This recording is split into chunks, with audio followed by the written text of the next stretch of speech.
Excellences, Mesdames et Messieurs, la société civile,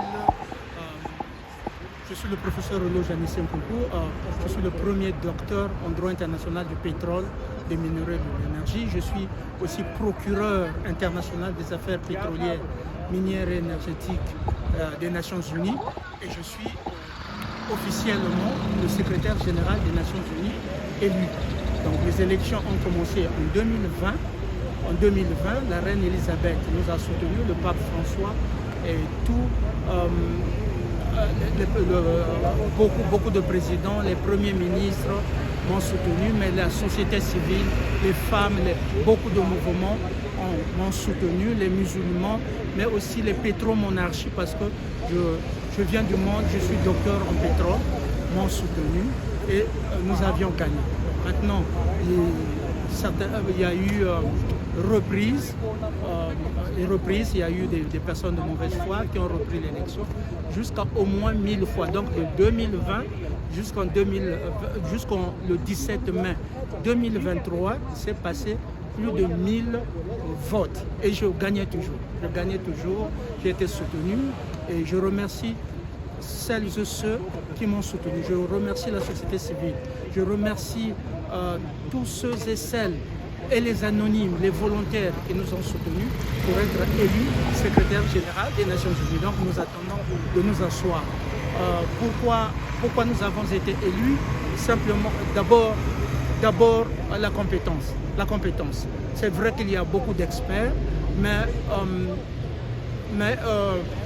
nous avons un profil un peu atypique. Voyez-vous, nous avons quand même été dans plusieurs organisations internationales. Donc nous avons commencé au Canada, nous avons commencé au Congo, puis nous sommes allés aux États-Unis. Nous avons dirigé la Maison Blanche pendant 7 ans. Nous avons pendant 12 ans dirigé les Nations Unies en matière du pétrole.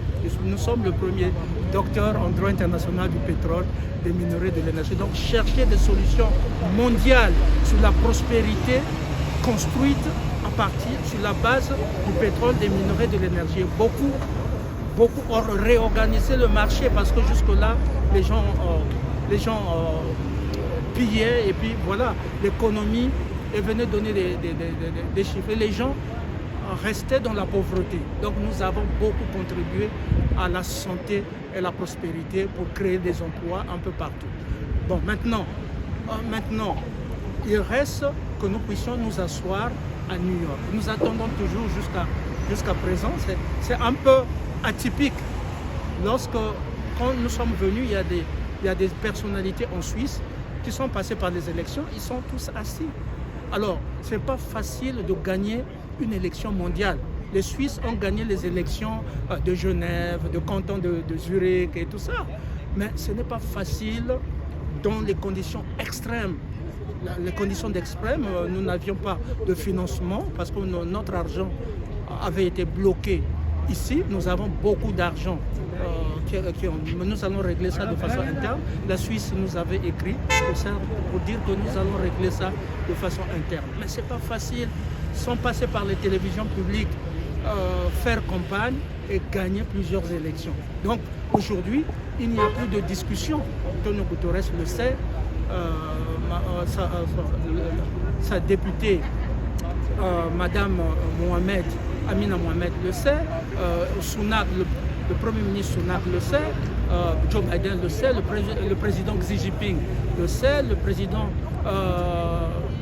russe Vladimir Poutine le sait, le président Macron le sait. Donc tout le monde est au courant que nous devrons nous asseoir à New York pour commencer le travail. Nous n'avons pas volé ce titre.